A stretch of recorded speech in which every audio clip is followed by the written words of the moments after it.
வெறும் 8 நாள்ல இந்த படம் வந்து 200 கோடி கிட்ட வந்து வசூல் பண்ணியிருக்குங்க. ஆமாங்க, குட் பேட் அக்லி 8 நாள் வசூல் எவ்வளோ, 8வது நாள் வசூல் எவ்வளோ அப்படிங்கிறத இந்த வீடியோல நம்ம டிஸ்கஸ் பண்ணுவோம். அப்புறம் சச்சின் ரீ ரிலீஸ் இன்னைக்கு ஆயிருக்கு. அந்த படத்தோட நேத்து night end of the day advance booking எவ்வளோ, டே 1 எவ்வளோ வரதுக்கு வாய்ப்பு இருக்கு அப்படிங்கிற அந்த ப்ரெடிக்ஷனையும் பேசுவோம். அதே மாதிரியே டிராகன் படத்தோட ஃபைனல் கலெக்ஷன்.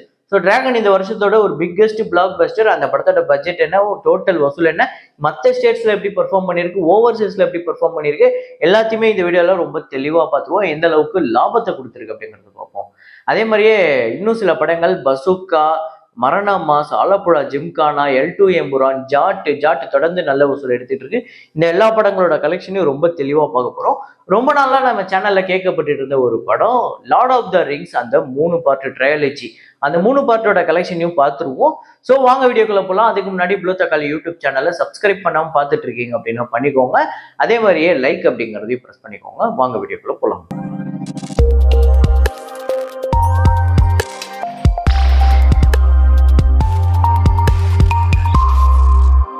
நேற்று வீடியோவில் நான் ஒரு ஃப்ரேம் ஒன்று வச்சிருந்தேன். நிறைய பேர் கரெக்டாக கெஸ் பண்ணியிருந்தீங்க. அது என்ன ஃப்ரேம், என்ன படம் அப்படிங்கிறத பார்த்துட்டு வாங்க.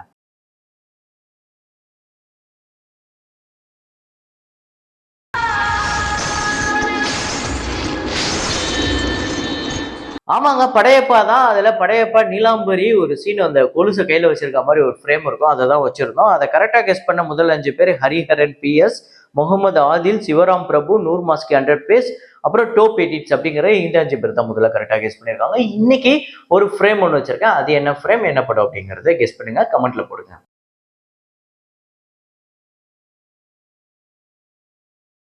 நம்ம சேனல்ல நீங்க ஏதோ ஒரு ப்ரொமோஷனோ இல்ல அட்வர்டைஸ்மெண்ட்டோ பண்ணணும் அப்படின்னு நினைச்சீங்கன்னா கீழே இருக்க இன்ஸ்டாகிராம் ஐடியை ஃபாலோ பண்ணிக்கோங்க. அப்படி இல்லை அப்படின்னா ஸ்கிரீன்ல காட்டுற இந்த நம்பருக்கோ இல்லை இன்ஸ்டாகிராம் ஐடிக்கோ நீங்க வந்து கான்டாக்ட் பண்ணலாம். ஸோ வசூலுக்குள்ள போயிடலாம். என் மைண்ட் கிராஃப்ட் மூவி இந்த படத்தோட டே 14 இந்தியாவில் வந்து 30 லட்சம், டோட்டலா 13 கோடியே 21 லட்சம் இந்த படம் இந்தியாவில் வந்து வசூல் பண்ணியிருக்கு. 570.6 மில்லியன் US டாலர்ஸ், 4870 கோடி இந்த படம் வந்து வசூல் பண்ணியிருக்கு. அந்த 5000 கோடியை நோக்கி போய்கிட்டு இருக்கு. நல்ல கலெக்ஷன் எடுத்திருக்கு. ஜாட்டு திரைப்படத்தோட டே 8 இந்தியாவில் வந்து 4 கோடியே 58 லட்சம், உலகம் முழுக்க 5 கோடியே 25 லட்சம். ஸோ இந்தியா முழுக்க இந்த படம் இதுவரையும் 72 கோடியே 68 லட்சமும், வேர்ல்டு வைடு 82 கோடியே 65 லட்சம் வந்து வசூல் பண்ணியிருக்கு. கிட்டத்தட்ட ஓவர்சீஸ்ல ஒரு 10 கோடி கிட்ட வசூல் பண்ணியிருக்கு. L2 எம்புரான் இந்த படத்தோட டே 22 கேரளால 28 லட்சம், வேர்ல்டு வைடு 31 லட்சம், 88 கோடியே 95 லட்சம் கேரளாலையும், வேர்ல்டு வைடு 268 கோடியே 31 லட்சம் இந்த படம் வசூல் பண்ணியிருக்கு. அப்புறம் மரண மாஸ் அப்படிங்கிற படம் டே 8 கேரளால 1 கோடியே 12 லட்சம், வேர்ல்டு வைடு 1 கோடியே 15 லட்சம். டோட்டலா இந்த படம் கேரளால 12 கோடியே 83 லட்சமும், வேர்ல்டு வைடு 14 கோடியே 17 லட்சம் வந்து வசூல் பண்ணியிருக்கு. 8 கோடி பட்ஜெட். ஆலப்புழா ஜிம்கானா அப்படிங்கிற படம் நஸ்லன் அப்படிங்கிற ஹீரோ நடிச்ச படம், அந்த பிரேமலுல கூட நடிச்சிருந்தாரு. டே 8 கேரளால 2 கோடியே 32 லட்சம், வேர்ல்டு வைடு 3 கோடி. ஸோ டோட்டலா 24 கோடியே 42 லட்சம் கேரளாலையும், வேர்ல்டு வைடு 40 கோடியே 43 லட்சம் இந்த படம் வந்து வசூல் பண்ணியிருக்கு. 8 நாள்ல நல்ல கலெக்ஷன், பெரிய கலெக்ஷன். பசுகா திரைப்படத்தோட டே 8 கேரளால 40 லட்சம், வேர்ல்டு வைடு 98 லட்சம். ஸோ டோட்டலா 13 கோடியே 52 லட்சம் கேரளாலையும், வேர்ல்டு வைடு 25 கோடியே 60 லட்சம் இந்த படம் வந்து வசூல் பண்ணியிருக்கு. 27 கோடி இந்த படத்துக்கு பட்ஜெட். அப்புறம் குட் பேட் அக்லி திரைப்படத்தோட டே 8 தமிழ்நாட்டுல 4 கோடியே 63 லட்சம், நல்லாவே ஹோல்டு பண்ணி வச்சிருக்கு. ஆந்திரா தெலுங்கானால 29 லட்சம், கர்நாடகால 36 லட்சம், கேரளால 19 லட்சம், ரெஸ்ட் ஆஃப் இந்தியால 3 லட்சம், ஓவர்சீஸ்ல 1 கோடியே 40 லட்சம், வேர்ல்டு வைடு இந்த படம் 6 கோடியே 90 லட்சம் வந்து வசூல் பண்ணியிருக்கு. நேத்து 8வது நாள் நல்ல கலெக்ஷனே வந்திருக்கு. அப்புறம் டோட்டலா தமிழ்நாட்டில் 118 கோடி வந்து வசூல் பண்ணியிருக்கு. ஆந்திரா தெலுங்கானால 5 கோடியே 92 லட்சம், கர்நாடகால 12 கோடியே 70 லட்சம், கேரளால 3 கோடியே 79 லட்சம், ரெஸ்ட் ஆஃப் இந்தியால 2 கோடியே 2 லட்சம், ஓவர்சீஸ்ல 56 கோடியே 29 லட்சம், உலகம் முழுக்க 198 கோடியே 72 லட்சம். ஸோ கிட்டத்தட்ட அந்த 200 கோடியை நோக்கி வந்துடுச்சு. இப்போ நம்ம பேசிட்டு இருக்க இந்த நேரத்துல இந்த படம் 200 கோடியை வசூலை தாண்ட போகுது. ஸோ ஒரு பிக்கஸ்ட் கலெக்ஷன் அப்படின்னே சொல்லலாம். 240 கோடி பட்ஜெட். இன்னும் தமிழ்நாட்டுல சில கோடிகள் தான் எடுக்க வேண்டியது இருக்கு. சில கோடிகள்னா அது ஒன்றும் இல்லை, இன்னும் ஒரு 30 கோடி கிட்ட எடுக்க வேண்டியது இருக்கு. 30 கோடி எடுக்குதா அப்படிங்கிறது இன்னும் எத்தனை நாள் எடுக்க போகுது அப்படிங்கிறத பார்ப்போம். நல்ல கலெக்ஷன் வந்துகிட்டு இருக்கு. எதுவும் பெருசா அப்படியே டிராப் ஆகி பெருசா அந்த ஒரு மோசமான கலெக்ஷன் வரும்ல, அப்படிலாம் போகல. இதுவரையுமே குட் பேட் அக்லி ஒரு சூப்பரான கலெக்ஷன், டீசென்டான கலெக்ஷன் எடுத்திருக்கு. ஓப்பனிங் வீக்கெண்ட்லாம் வேற லெவல் கலெக்ஷன். இந்த செகண்ட் வீக்கெண்ட் ஒரு நல்ல கலெக்ஷன் எடுக்கிறதுக்கு வாய்ப்பு இருக்கு. அதே மாதிரியே நம்பர்ஸும் வரதுக்கு பாசிபிலிட்டிஸ் இருக்கு. அப்புறம் சச்சின் ரீரிலீஸு, ஸோ ஒரு பெரிய ரிலீஸ் பண்ணியிருக்காங்க. அதே மாதிரியே கில்லி அளவுக்கு இது ஒரு பெரிய ரிலீஸ் அப்படின்னு கேட்டால் கில்லி அளவுக்கு இது ஒரு பெரிய ரிலீஸ் கிடையாது. ஆனால் சச்சின் ஒரு பெரிய ரீரிலீஸ் தமிழ்ல. இந்த படம் வந்து இன்னைக்கு ரிலீஸ் ஆகி இப்போ நான் பார்த்துட்டு இருக்க அந்த ட்ராக் கலெக்ஷன் வரையுமே கிட்டத்தட்ட 1.25 கோடிக்கு மேல போயிருக்கு. அப்படின்னா இந்த படம் தமிழ்நாட்டுல இன்னைக்கு வந்து ஒரு 2.5 கோடி கிட்ட 2.5 கோடி 2.25 கோடி ஏன் 3 கோடி கூட வரதுக்கு பாசிபிலிட்டிஸ் இருக்கு. அப்படி வந்தது அப்படின்னா அதெல்லாம் பெரிய கலெக்ஷன். ஸோ தமிழ்நாட்டில் நேற்று நைட் எண்ட் ஆஃப் த டே இந்த படம் வந்து அட்வான்ஸ் புக்கிங்ல 1,19,00,000 வந்து கலெக்ட் பண்ணியிருக்கு. ரெஸ்ட் ஆஃப் இந்தியாவில் ஒரு 15 லட்சம், ஓவர்சீஸ்ல ஒரு 33 லட்சம், 1,67,00,000 இந்த படம் வந்து அட்வான்ஸ் புக்கிங்ல ஃபைனல் கலெக்ஷன் வந்திருக்கு. ஸோ சச்சின் ரீரிலீஸ் தமிழ்நாட்டை பொறுத்தவரையும் ஒரு 3 கோடி கிட்ட வரையும் வர்றதுக்கு வாய்ப்பு இருக்கு. அப்படி வந்தால் அது ஒரு பெரிய நம்பர் ரீரிலீஸை பொறுத்தவரையும். அதே மாதிரியே ரெஸ்ட் ஆஃப் இந்தியா ஓவர்சீஸ்லாம் சேர்த்து ஒரு 3.5-4 கோடி கிட்ட கூட வரதுக்கு வாய்ப்பு இருக்கு. உங்களோட ப்ரெடிக்ஷனையும் கமெண்ட்ல போடுங்க, எந்த அளவுக்கு இந்த படம் டே 1 கலெக்ட் பண்ணும் அப்படின்னு. அப்புறம் டிராகன் படத்தோட ஃபைனல் பாக்ஸ் ஆஃபீஸ் கலெக்ஷனை சொல்றேன் அப்படின்னு சொல்லியிருந்தேன். ஸோ டிராகன் ஒரு 2வது படம் ஹீரோவா நடிக்கிற ஒரு படத்துக்கு, அதாவது ஒரு ஹீரோவுக்கு இப்படிப்பட்ட ஒரு கலெக்ஷனா அப்படின்னு நம்மளை எல்லாரும் ஏற்க வைக்கிற ஒரு அளவுக்கு ஒரு கலெக்ஷன் வந்திருக்கு. தமிழ்நாட்டில் 80 கோடியே கடந்திருக்கு, 80 கோடியே 95 லட்சம்.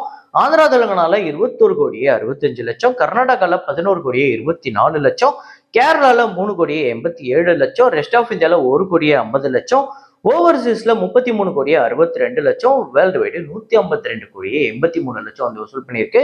ஹையஸ்ட் கலெக்ஷன் இது வந்து இந்த வருஷத்தோட பிஃபோர் குட் பேட் அக்லி, அதாவது குட் பேட் அக்லிக்கு முன்னாடி இதுதான் ஹையஸ்ட் கலெக்ஷன். இப்போதைக்கு டாப் 2ல இருக்கு. பட்ஜெட் 40 கோடி, தியேட்டர்கள் ரைட்ஸ் 28 கோடிக்கு போயிருந்தது. 84 கோடி கிட்ட இந்த படத்துக்கு ஷேர் வந்திருக்கு, கிட்டத்தட்ட 85 கோடி கிட்ட. இப்போ பார்த்துக்கோங்க எப்படிப்பட்ட ப்ராஃபிட்னு. இந்த படத்தை வாங்கி வித்தவங்கல இருந்து, இந்த படத்தை தயாரிச்சவங்கல இருந்து எல்லாருக்குமே கொள்ள லாபங்க. பெரிய ஹிட், பெரிய பிளாக் பஸ்டர். இந்த ஹீரோவோட அடுத்த படத்துக்கு ஒரு மிகப்பெரிய ஓப்பனிங் வரப்போகுது அப்படிங்கிறது இந்த நம்பரை பார்க்கும்போதே நம்மளுக்கு தெரியுது. இப்படிப்பட்ட ஒரு ஹிட்டை கொடுத்திருக்காரு நம்ம பிரதீப் ரங்கநாதன், அஸ்வந்த் மாரிமுத்து அவரோட இயக்கத்துல. ஸோ அப்புறம் லார்ட் ஆஃப் த ரிங்ஸ் அந்த படத்தோட வசூலை சொல்றேன் அப்படின்னு சொல்லியிருந்தேன். லார்ட் ஆஃப் த ரிங்ஸ் 3 பார்ட்டையும் பார்த்துருவோம். So first part the Fellowship of the Ring 2001 release ஆகி பட்ஜெட் $93 மில்லியன். யூஎஸ்ஏல மட்டுமே $315.5 மில்லியன் கலெக்ட் பண்ணிருக்கு. ரெஸ்ட் ஆஃப் வேர்ல்டுல 572 மில்லியன் கிட்ட கலெக்ட் பண்ணிருக்கு. டோட்டலா $887 மில்லியன். இது வந்து ஒரு பெரிய ஹிட். ஸோ அடுத்த வருஷமே 2002 அடுத்த பார்ட் ரிலீஸ் பண்றாங்க. $94 மில்லியன். யூஎஸ்ஏல $345 மில்லியன். ரெஸ்ட் ஆஃப் வேர்ல்டுல $606 மில்லியன். 606 மில்லியனு. டோட்டலா $951 மில்லியன். 951 மில்லியன் கலெக்ட் பண்ணது. கிட்டத்தட்ட அந்த 1 பில்லியனை நோக்கி போயிருக்கு. 2வது பார்ட் 2002ல.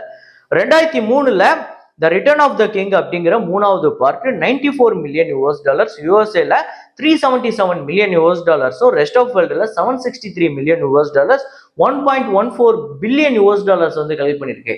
இந்த 3 படத்தோட பட்ஜெட்டை பார்க்கும்போது, இந்த 3 படத்தோட வருஷத்தை பார்க்கும்போது நிறைய பேருக்கு ஒரு டவுட் இருக்கு. என்னன்னா இந்த 3 படத்துக்குமே ஒரே மாதிரி பட்ஜெட் இருக்கு, அதுவும் இல்லாம இப்படிப்பட்ட இவ்வளோ கஷ்டப்பட்டு எடுக்கக்கூடிய ஒரு மேக்கிங், இதெல்லாம் பல வருஷம் ஆகுமே ஒரு படத்தை எடுக்கிறது, எப்படி அடுத்த வருஷம் ரிலீஸ் பண்ணாங்க அப்படிங்கும் போது இந்த 3 படத்துக்குமே ஒரே பட்ஜெட் கிடையாது. இந்த 3 படத்தோட சேர்த்து ஒரு பட்ஜெட். ஆமாங்க, கிட்டத்தட்ட $280 மில்லியன் கிட்ட 3 பார்ட்டையும் சேர்த்து ஃபுல் ஃபிளெட்ஜா இந்த படத்தை ஷூட் பண்ணிட்டு தான் ஒரு பார்ட்டா அதுக்கப்புறம் போஸ்ட் ப்ரொடக்ஷன் போயிருக்காங்க. அதுக்கப்புறம் ஒரு பார்ட்டா அடுத்த வருஷம் ரிலீஸ் பண்ணியிருக்காங்க. அப்படிதான் இந்த படம் எடுத்தாங்க. அப்ப வந்து இது ஒரு பெரிய விஷயமா பேசப்பட்டுச்சு. என்னன்னா இவ்வளோ பெரிய பட்ஜெட்ல ஒரு படத்தை, அதுவும் 3 பார்ட்டு, எப்படி இவங்க வந்து இவ்வளோ தைரியமா எடுத்தாங்க? இதுல ஏதாவது ஃபர்ஸ்ட் பார்ட்டே வந்து சொதப்பிடுச்சு அப்படின்னா மீதி 2 பார்ட் ஓடாதே, அப்ப எப்படி இவ்வளோ பெரிய பட்ஜெட்டை போட்டாங்க அப்படின்னு. ஆனா அவங்களுக்கு அவங்களோட கதை மேலேயும் அவங்களோட ரைட்டிங் மேலேயும் இந்த பிரம்மாண்டத்து மேலேயும் அவ்வளோ நம்பிக்கை இருந்திருக்கு. இந்த படம் இன்னைக்கும் அடிச்சுக்கவே முடியாது. அப்படிப்பட்ட ஒரு ஸ்டோரி, அப்படிப்பட்ட ஒரு ஸ்கிரீன் பிளே, அப்படிப்பட்ட ஒரு மேக்கிங். இந்த படத்துக்கு அடிக்கிட்டே போகலாம். அப்படிப்பட்ட ஒரு படம். என்ன கேட்டா ஒரு டிக்ஷனரி அப்படின்னு சொல்லலாம். இந்த மாதிரி ஒரு ஃபேண்டசி திரைப்படங்களுக்கு இது ஒரு பயங்கரமான ஒரு டிக்ஷனரி. கதை அவ்வளோ சூப்பராக இருக்கும். ஸோ உண்மையிலே இந்த படத்தை நீங்க பார்க்கல, மிஸ் பண்ணிட்டீங்க, இதெல்லாம் அந்த அளவுக்கு சுவாரஸ்யமா இருக்குமான்னு யோசிச்சீங்கன்னா கண்டிப்பா பாருங்க, அவ்வளோ சூப்பரா இருக்கும். இந்த பிரான்சைஸ், அதாவது இந்த 3 பார்ட், இந்த ட்ரையாலஜி உங்க எத்தனை பேரோட ஃபேவரட் அப்படிங்கிறத கமெண்ட்ல போடுங்க. இதே மாதிரி ஒரு வீடியோல, இதே மாதிரி கலெக்ஷன் ரிப்போர்ட்ல மீண்டும் நான் உங்களை சந்திக்கிறேன். Signing off Rahman.